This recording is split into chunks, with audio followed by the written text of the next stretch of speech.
Edward. I am a lawyer in private practice. To anyone viewing this video or watching this video, I want to take you through a civil marriage, and I want to use two languages to make each and every point clear to you all. So wowuliranga nkozesezaamu Oluganda ngassemu Oluzungu, it's because I'm trying to make each and every point clear. Omuntu abeere nga talina kintu kisigadde nga takitegedde bulungi. So a civil marriage, this is a marriage that is conducted before a registrar of marriages, and at a sub-county level, that is the cow. The cow usually helps in celebrating of that kind of marriage. And for one to be eligible to celebrate a civil marriage, you have to be over the age of 18 years and above. You have to be of sound mind. You know kubanga obongo obutegeera bulungi. You know kubanga obongo obutegeera bulungi. You know kubanga oli above the age of 18. You're not a minor of age. You have to be very, you have to have that intention of getting married. It's not out of coercion, misrepresentation that you enter into this kind of marriage. You have to give in free consent and to celebrate this kind of marriage. It has very few requirements in order for that couple to celebrate that kind of marriage. First, you need a national ID as a national of both the bride and groom.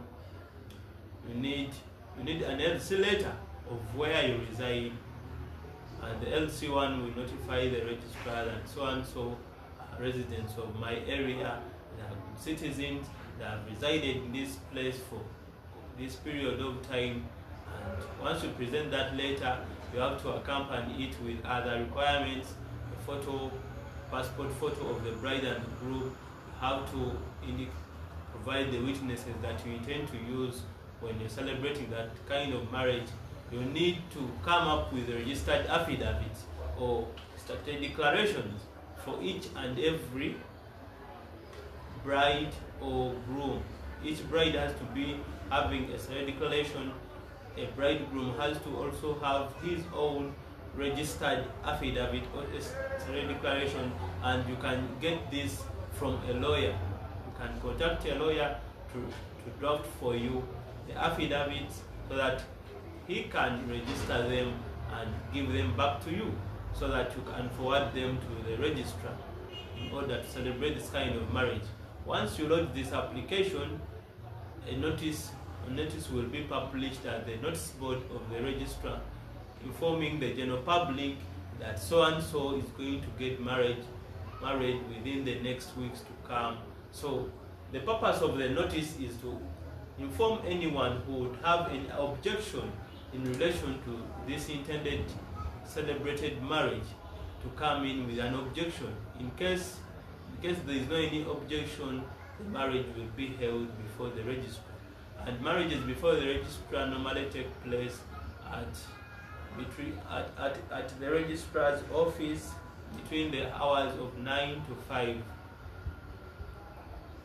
So it attracts a fee of 260,000, 260,000 for Ugandans, and with this, without including the fees for the statutory declarations, any other fees that may come within the space to make the marriage happen.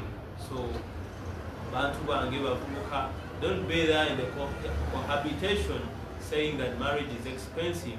At least just get a form of marriage that would protect your cohabitation. Not being for over 5 years, 10 years, when you get a misunderstanding, that's when you would like to seek audience from court. Court doesn't protect cohabitation. So as an earlier step before you fall into the trap, you can engage into a civil marriage to save the expenses. However, with time you may convert your civil marriage into any other kind of marriage, and it would be also considered. So with the information I've given you, Londa ko echikutasa, you either decide to remain cohabiting or you're protected under the law. The civil marriage is the way to go, because most couples these days are going in for civil marriages. Why? Because it has a low budget, few guests, and it is protected under the law. It is recognized as the other types of marriage. So my fellow youth,